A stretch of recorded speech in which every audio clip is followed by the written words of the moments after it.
And I don't know, I had a friend and he had a brother who had special needs. And that just inspired me to want to help that population. So right from the get, I didn't want to just be, a teacher, but I knew that I wanted to be a special needs teacher because I wanted to make sure that students with disabilities had the same opportunities as any other student, right? To make sure that they had an equitable education. So that's where I landed. And I love...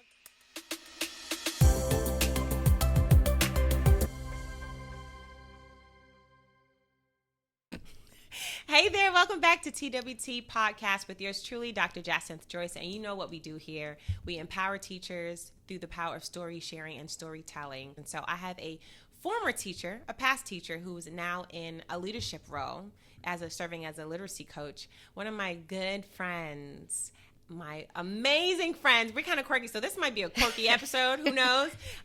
We have Alex Simoes here with us, who've served now in education 10 years.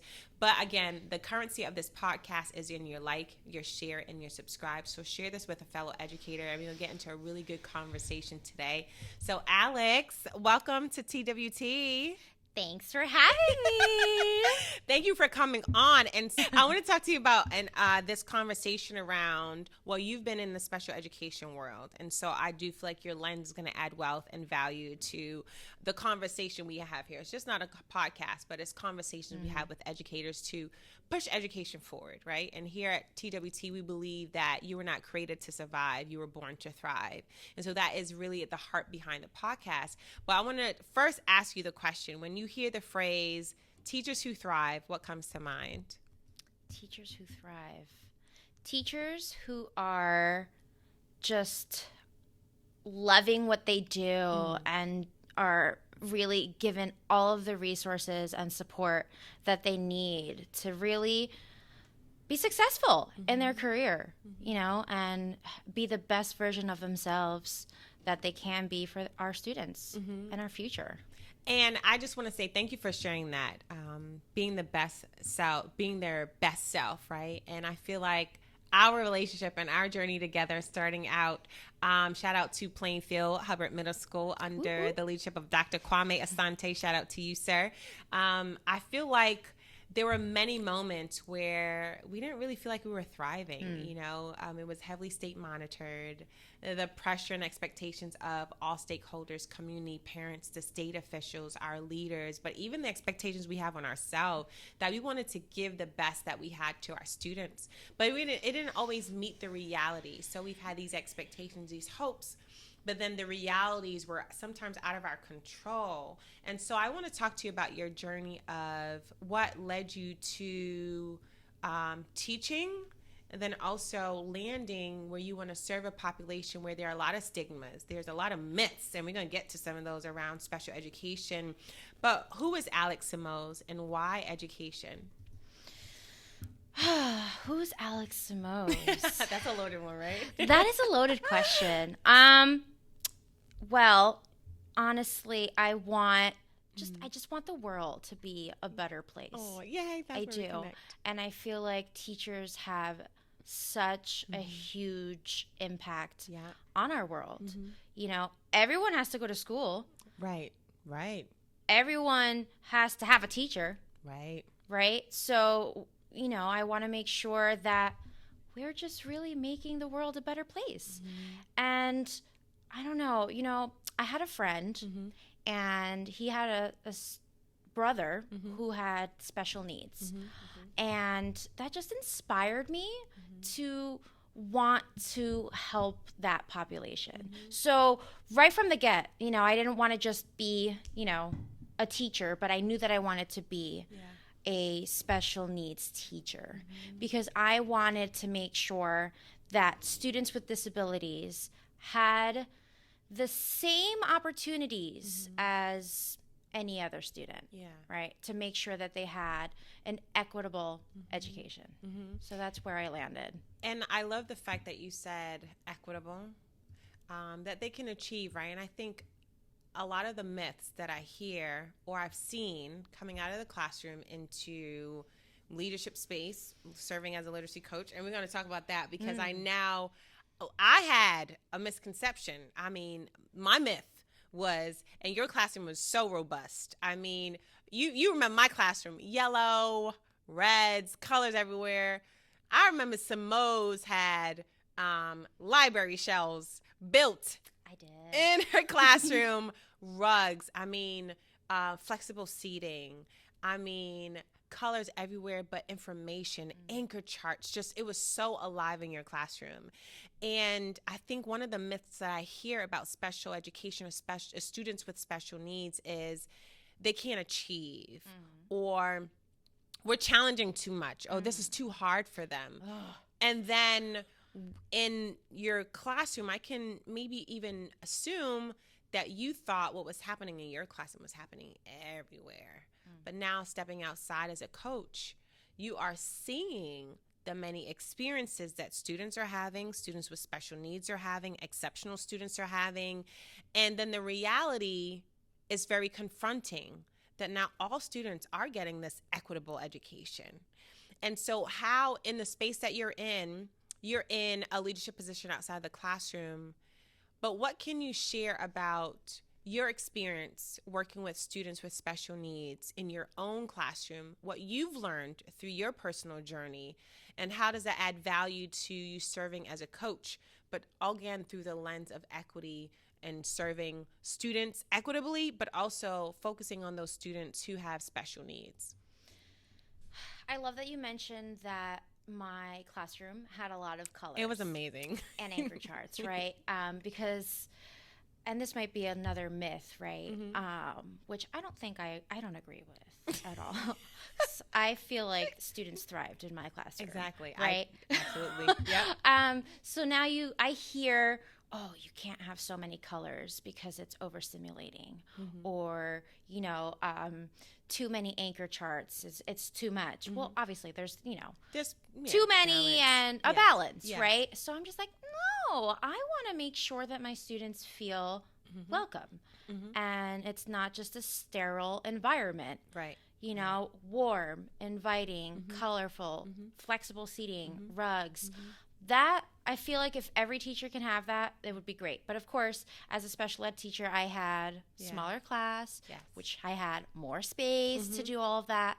So it's okay if you can't do that. It's fine. But there's other ways to make it inviting. And so this goes back into, my experience with my students.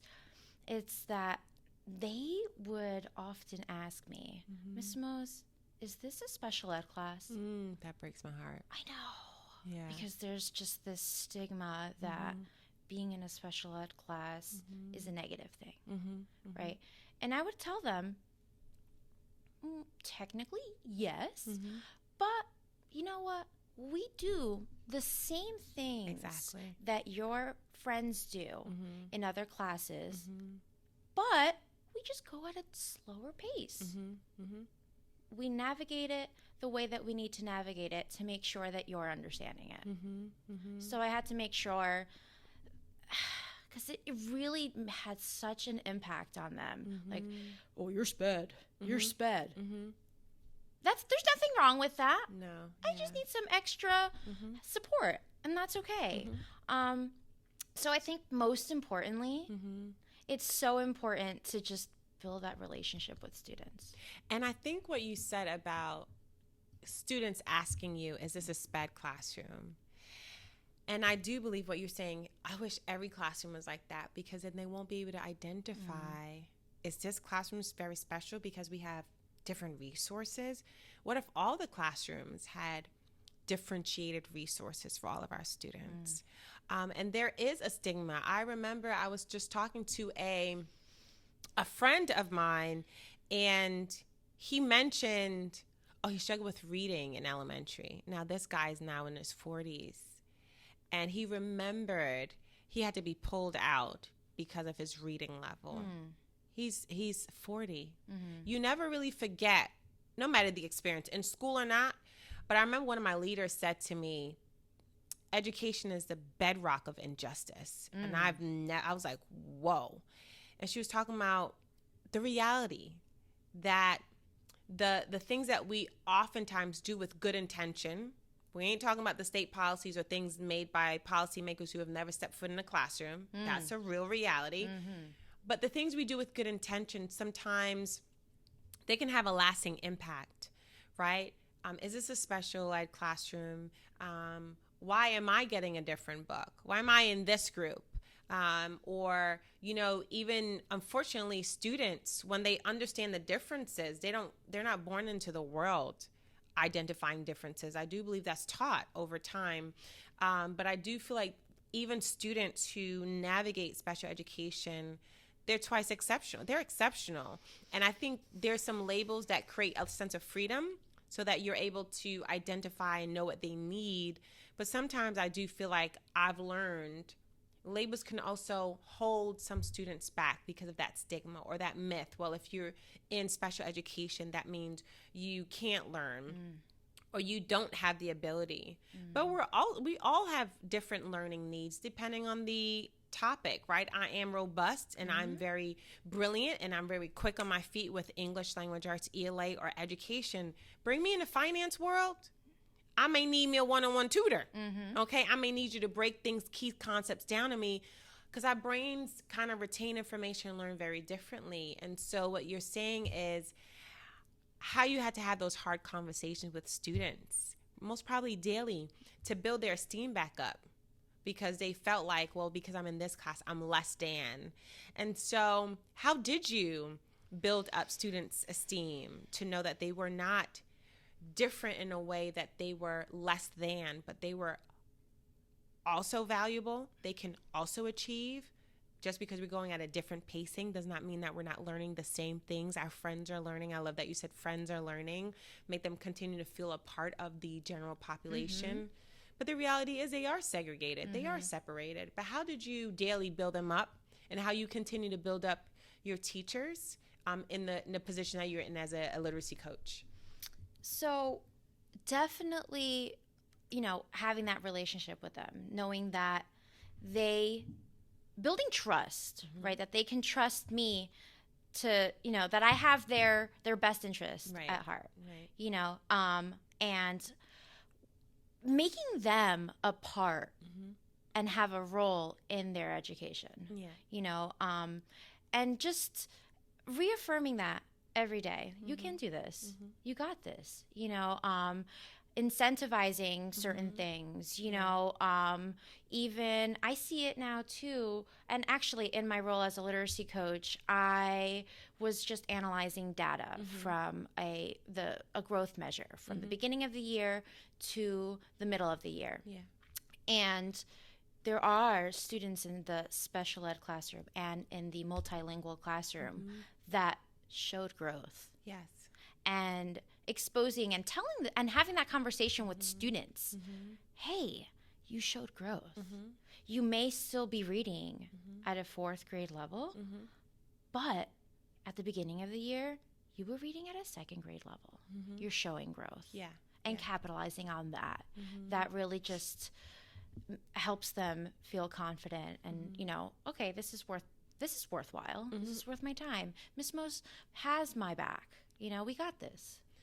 And I love that fact that you mentioned growth, right? Because I think so often we focus on mastery. You've got the standards. You've got to get this particular grade or this number on an assessment or a state test. We're testing here. We're not teaching to the test. Okay, but in many ways we're preparing them, right, to achieve this particular state assessment. We focus on a lot of growth in special education, but when it comes to general education, it's this expectation of mastery. Why do you see, or what can you speak about, why is there like a discrepancy of general education, the expectation, I wouldn't say it's higher. I feel like general education and special education, the expectations are different, but they're the same. They're still meeting the same standards, but meeting it in a different way. Differentiation, scaffolding, different resources. We're getting all to the same goal, but in a different way. But there's this pressure now that you are serving in general education as a literacy coach. It's heavy on mastery. But serving as a special education teacher, it's heavy on growth. We're doing SMART goals. We're doing growth goals. How do you bridge that gap to maybe lend itself to growth goals and maybe shifting that perspective? Or do you feel like that's something that is ever changing and may not even maybe be resolved, I guess, in this lifetime of education, if you will? I'm not sure that it will be ever resolved. Thank you for being honest. Yeah. I do think that it does require that mindset shift. It's like what I see is that teachers can be really harsh on their general ed students. You have that high expectation that they're going to master, or if you're not getting A's and B's, and it's just not it, right? And there's just so much pressure, and I think it comes from pressure that teachers are getting. I don't know. I think that you mentioned such a great thing. Like, we need to just focus on growth, and not forget that students are humans. Right. Students are able to have bad days. Students have lives of their own. They might be really having a hard time at home. And then they come to school and it's just, there's so much pressure. So I think that there, in general, needs to be a mindset shift. If we could talk about standardized testing to start. Yes. Right? Because although in the classroom of a special ed class. Right. Come on, Simoes, talk about it. The expectations might be of growth. Okay. Right? We're talking about differentiation. Okay. And scaffolding. Go there. Right? But is the standardized test modified? No. Scaffolded? No. So they're still being held to the same standard as the general ed students, which leads me to a myth, right? But, say it. That's students with special needs aren't able to perform at the same level. Or, the expectations are different. Right. They can't do that. I can't teach this grade level text. Yes, you can. Yes, you can. In fact, if you're not, you're doing the students a disservice. Talk about that.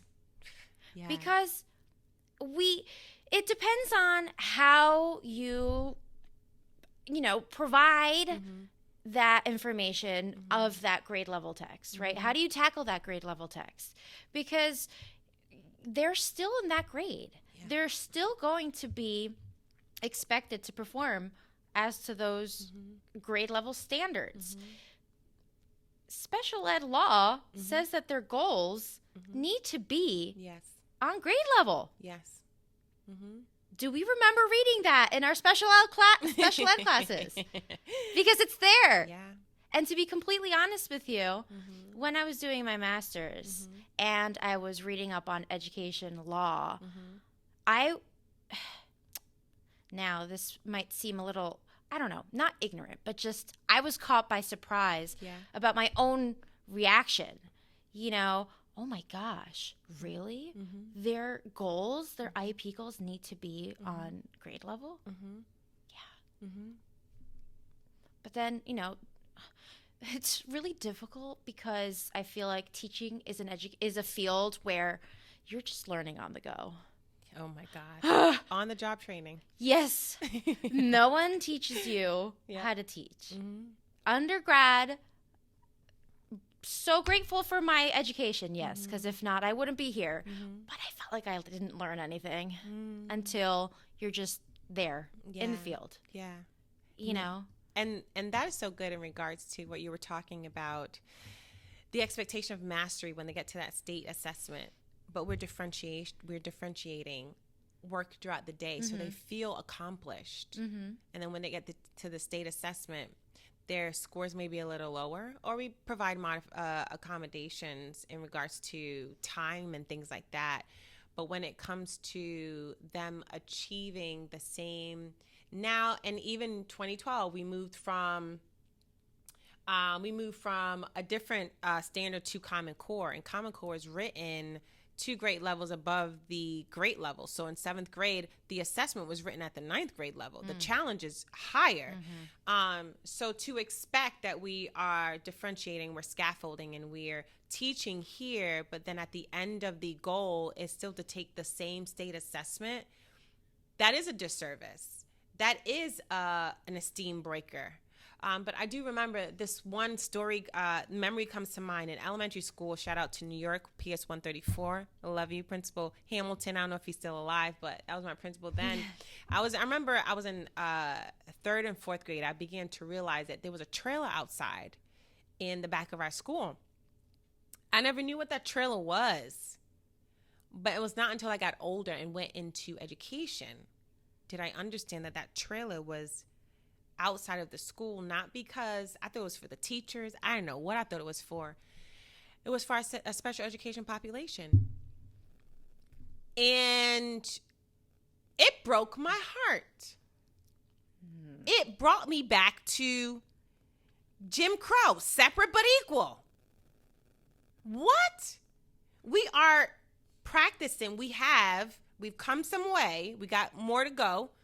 But segregation at its finest. I can only imagine students with special needs seeing the big building. They entered the building for lunch. I saw them at lunch and gym. But they were not integrated. They were in a separate trailer.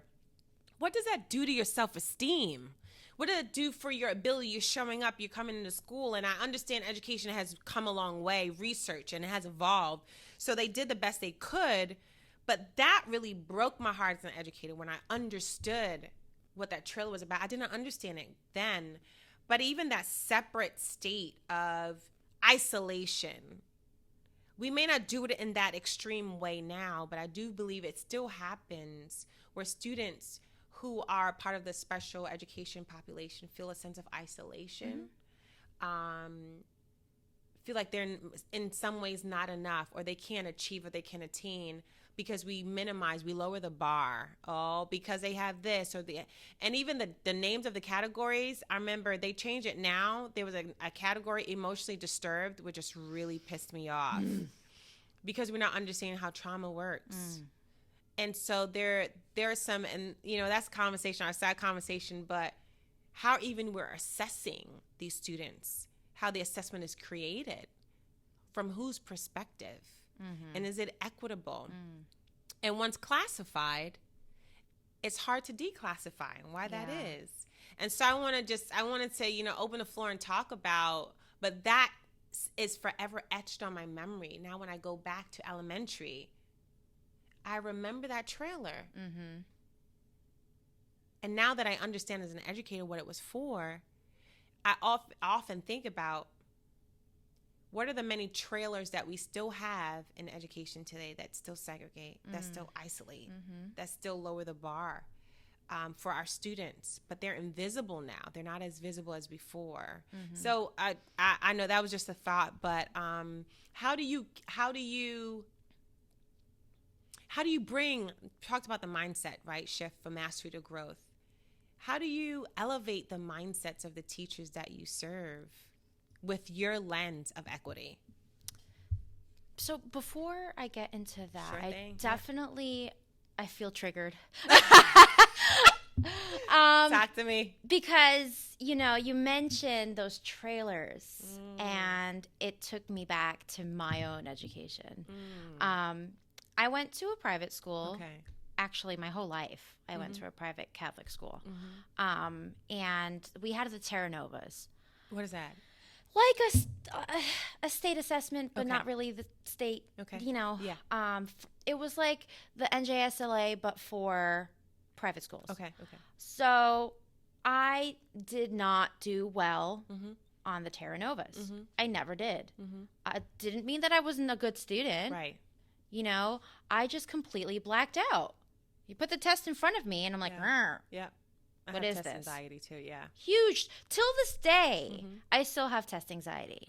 So, and math was never my strong suit. Same, yeah. I have an extreme dislike towards math. Extreme. So, the Terra Novas came back, the scores, and I remember my teacher having a conversation with my mom saying, Miss Simoes, I think Alex needs to have some extra support in math because of her test scores.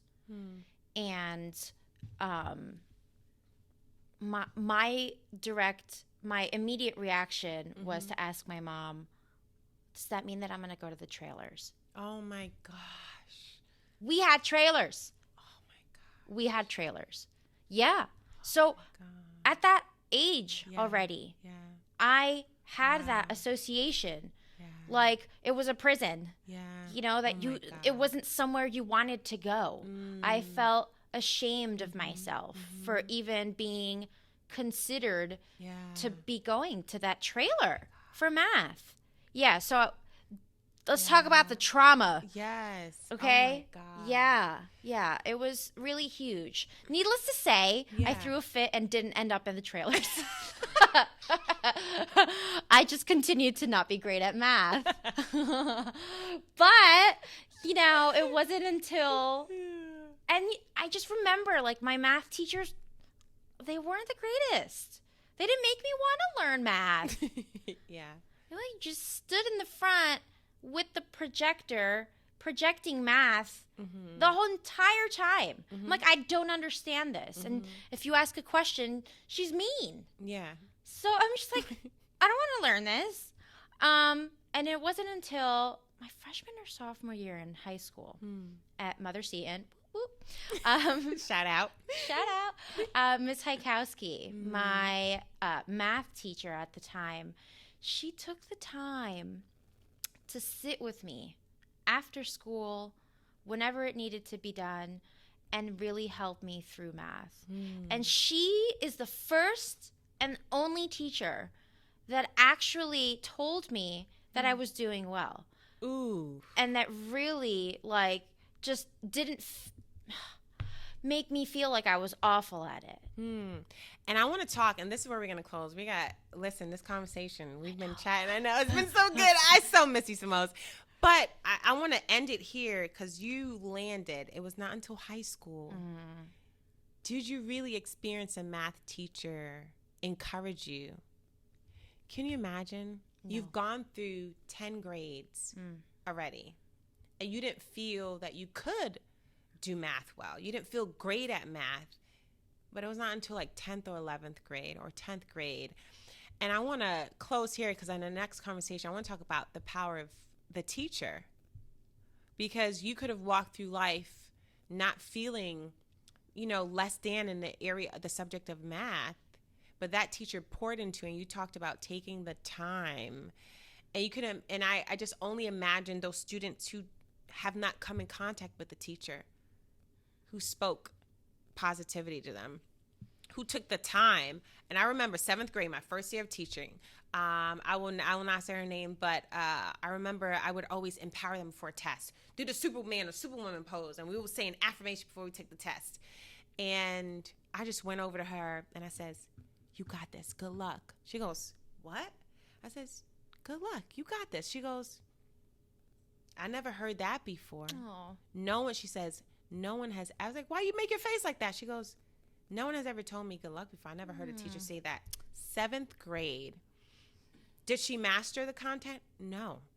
She didn't do very well on the assessment, but I celebrated the things that she did accomplish. I'm getting emotional thinking about it. It made me so sad to know that a student went through all of her elementary, 7th grade, the first time she's ever heard a teacher say, "Good luck, you got this."